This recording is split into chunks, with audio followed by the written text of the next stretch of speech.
রাসূল সাল্লাল্লাহু আলাইহি সাল্লাম বললেন, পৃথিবীর মানুষ মনে রেখো, 6টা কাজ করলে আমি তোমাদেরকে জান্নাতে নিয়ে যাব। কিভাবে নিয়ে যাব সেটা আমার ব্যাপার। 6টার একটা হলো এই, তুমি যদি চক্ষু নিচু করতে পারো তাহলে আমি তোমাকে জান্নাতে নিয়ে যাওয়ার জন্য জিম্মেদারি নিলাম। 3 শ্রেণীর মানুষ জান্নাতে যাবে। তার এক শ্রেণীর মানুষ হচ্ছে যারা চক্ষু নিচু করে চলে, তারা জান্নাতে যাবে। এই কথা মুহাম্মদ সাল্লাল্লাহু আলাইহি সাল্লাম বলেন। সম্মানিত দিনী ভাই বোন, এখানে আর একটা হাদিস বলে রাখি। আল্লাহ রাসূল বললেন, 3টে বিপদ নেমে আসবে 3টে পাপের কারণে। 3টে বিপদ নেমে আসবে 3টে পাপের কারণে। 3টে বিপদ নেমে আসবে 3টে পাপের কারণে। 1, ভূমিকম্প হবে। 2, আকার আকৃতি পরিবর্তন হবে। সন্ধ্যায় ছিল মানুষ, সকালে হবে শোর শুকুর। 3, সমস্যা নেমে আসবে। স্কুলে মারামারি, মাদ্রাসায় মারামারি, মসজিদে মারামারি, যেখান সেখানে হইচই, কেউ কাউকে মানে না, বড় ছোট বলে কিছু নেই, ওয়াদা অঙ্গীকার নেই, ভালোবাসা নেই, একজন আর একজনের বিরুদ্ধে নির্দ্বিধায় চলছে। 3টে বিপদ নেমে আসবে 3টে পাপের কারণে। 1, ভূমিকম্প হবে। বিপদ 2, আকার আকৃতি পরিবর্তন হবে। সন্ধ্যায় থাকবে মানুষ, সকালে হবে শোর বা বানর, শুকুর কা বানর। 3, সমস্যা নেমে আসবে। পাপ 3টা। 1, এদা সারেবুল খমরা, যখন মানুষ নেশাদার দ্রব্য পান করবে তখন এই 3টে বিপদ নেমে আসবে। 2, জাহরাতিল কায়নাত, মেয়েরা যখন নাচবে তখন এই 3টে বিপদ নেমে আসবে। প্রায় সব মোবাইলে মেয়ে নাচে, প্রায় সব দোকানে মেয়ে নাচে, প্রায় সব বাড়িতে মেয়ে নাচে। মেয়েরা যখন নাচবে তখন এই বিপদ নেমে আসবে। 3, অদারাবিল মাজেব, যখন বাদ্যযন্ত্র প্রকাশ পাবে, সব মোবাইলেই বাজনা বাজে, প্রায় সব দোকানেই বাজনা বাজে, প্রায় সব বাড়িতেই বাজনা বাজে। কোটি কোটি টাকা খরচ করে মানুষ বহির্বিশ্ব থেকে যারা গান বাজনা করে নাচে তাদেরকে মানুষ নিয়ে আসে, তখনও তারা শিক্ষিত মানুষ, এই কথা ঠিক নয়। আল্লাহ বলেছেন, ইন্নামা ইয়াতাযাক্কারু উলুল আলবাব, নিশ্চয় উপদেশ গ্রহণ করে শিক্ষিত মানুষ। যারা এসব নাচ গানের ব্যবস্থা করে তারাকে যারা শিক্ষিত বলে, তারাও মূর্খ মানুষ, তার জানা নাই কে শিক্ষিত। সম্মানিত দিনী ভাই ও বোন, বলছিলাম রাসূল সাল্লাল্লাহু আলাইহি সাল্লাম বলেন 3টি বিপদ নেমে আসে 3টি পাপের কারণে। তারপরে বলছিলাম যে চক্ষু নিচু করে যে সে জান্নাতে যাবে। কিভাবে আপনি মহিলা কলেজের প্রিন্সিপাল হন, গার্লস স্কুলের শিক্ষকতা করেন, দিন রাত আপনার মেয়ে চোখের সামনে পড়ে, তাহলে তো সেই লোকের মতো হলো। কোন লোকের মতো হলো? সেই লোকের মতো হলো। সেই লোকের কথাটা বলার পূর্বে একটা কথা বলি। আল্লাহ রাসূল বলছেন, পৃথিবীর মানুষ মনে রেখো, আমার উম্মাত মিশে যাবে ইহুদি খ্রিস্টানদের সাথে। ডান হাতের বিঘত যেমন বাম হাতের সমান, সমান সমান যেমন আমার উম্মাত মিশে যাবে ইহুদি খ্রিস্টানের সাথে। পোশাক আশাকে, চাল চলনে, শিক্ষায়, খাতা কলমে, জুতা স্যান্ডেলে, চলাফেরাতে, খাওয়া দাওয়াতে, সব কিছুতেই মিশে যাবে ইহুদি খ্রিস্টানদের সাথে। ডান পায়ের জুতা যেমন বাম পায়ের সমান, বাম পায়ের জুতা যেমন ডান পায়ের সমান, সমান সমান মিশে যাবে আমার উম্মাত ইহুদি খ্রিস্টানদের সাথে, একেবারে হুবাহু মিশে যাবে। এইটুকু বলার পরে তিনি ভাষাগত নিচে নামতে লাগলেন। নামতে নামতে বলছেন, পৃথিবীর মানুষ মনে রেখো, ইহুদি খ্রিস্টান যদি মায়ের সাথে জেনা করে থাকে, আমার উম্মাত মায়ের সাথে জেনা করবে।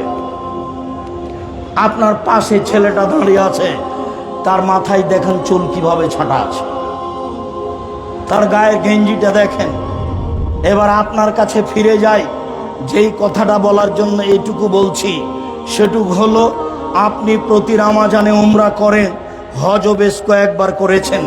আপনার সাথে যখন আপনার মেয়ে হাঁটে তখন স্কিন পায়জামা পরে আছে, গেঞ্জি গায়ে দিয়ে আছে, তখন আপনি হাজি। দুঃখিত, মনে রাখবেন, রাসূল সাল্লাল্লাহু আলাইহি সাল্লাম বলেছেন নবীদের স্বভাব ছিল 10টি। রাসূল সাল্লাল্লাহু আলাইহি সাল্লাম বলেছেন নবীদের বৈশিষ্ট্য ছিল 10টি।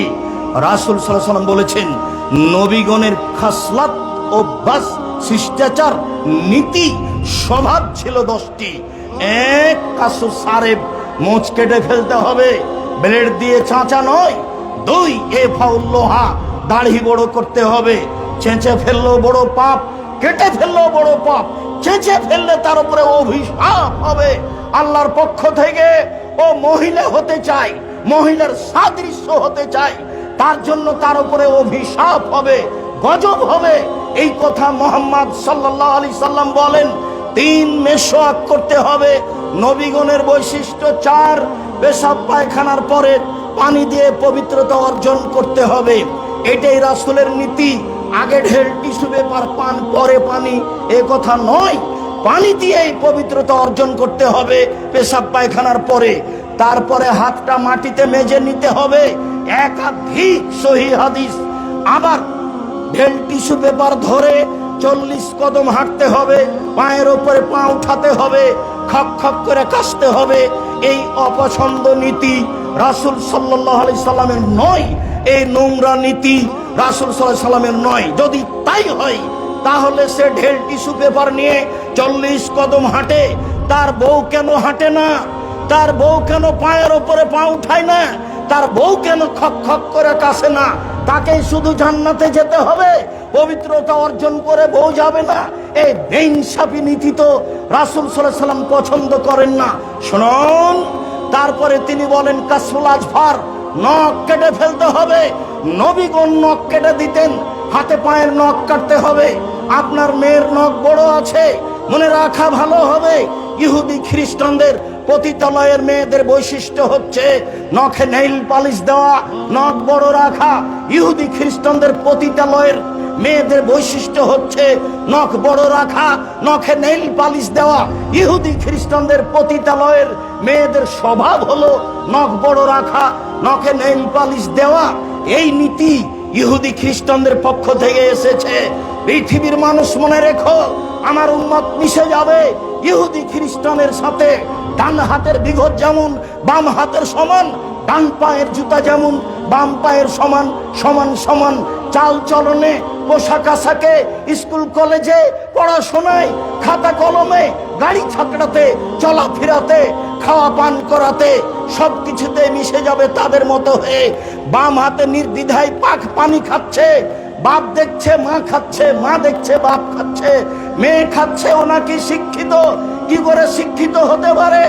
বাম হাতে শয়তান খায়, এ কথা মুহাম্মদ সাল্লাল্লাহু আলাইহি সাল্লাম বলেন।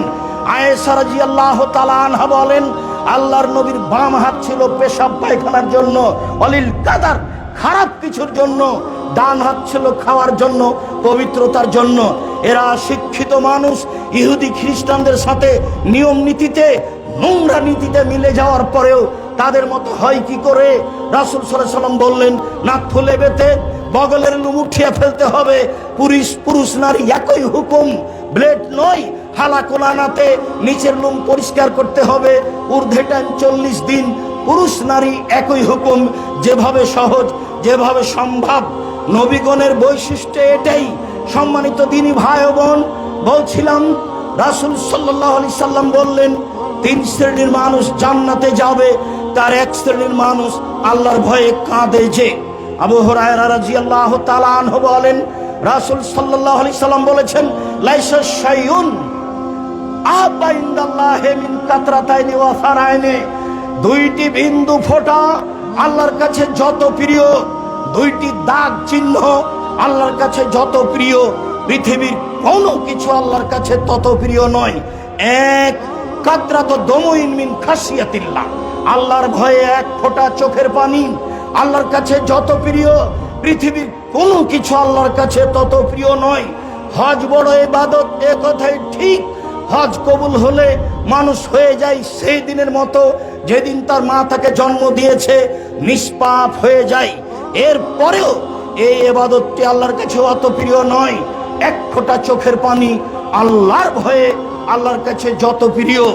এরপরে আল্লাহ রাসূল বললেন যে এক ফোঁটা গায়ের রক্ত যুদ্ধে নেমে গিয়ে কেটে গেছে, ফেটে গেছে, এই রক্ত আল্লাহর কাছে যত প্রিয় পৃথিবীর কোনো কিছু আল্লাহর কাছে তত প্রিয় নয়।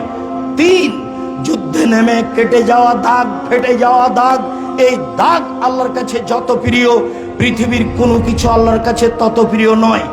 4, আসারুল ফারিজিন মিন ফারায়েজিল্লাহ, আল্লাহর বিধান পালন করতে, সালাত আদায় করতে, ইবাদত তাসবিহ তাহলিল করতে কপালের দাগ, হাঁটুর দাগ, টাকনোর দাগ, এই দাগ আল্লাহর কাছে যত প্রিয় পৃথিবীর কোনো কিছু আল্লাহর কাছে তত প্রিয় নয়। সম্মানিত দিনী ভাই বোন, সিরিয়ালে 1 নম্বরে যেটা আছে সেটাই সহজ, বাকি একটাও সহজ নয়। 2, আল্লাহর রাস্তায় 1 ফোঁটা গায়ের রক্ত। 3, আল্লাহর রাস্তায় নেমে গিয়ে ফেটে যাওয়া, কেটে যাওয়া দাগ। 4, ইবাদত করতে করতে হাতে পায়ের টাকনোর, কপালের দাগ। এটা তো আপনার হাতে নয়, একদিনে করা যায় না। 1 নম্বরে যেটা আছে সেটা সহজ, এখনই সহজ। রাসূল সাল্লাল্লাহু আলাইহি সাল্লাম যখন বললেন যে তোমরা যদি আল্লাহকে জানতে আমি যেমন জানি, তোমরা যদি আল্লাহকে চিনতে আমি যেমন চিনি, তাহলে বেশি বেশি কাঁদতে, কম কম কম হাসতে। ফাগাত্তা আসহাবু রাসূলিল্লাহ সাল্লাল্লাহু আলাইহি সাল্লাম রাশাহুম আলাহুম ফানিন, তখন সাহাবীগণ কাপড় দিয়ে মাথা ঢেকে নিয়ে কান্নাকাটি করতে লাগলেন। বুখারী মুসলিম।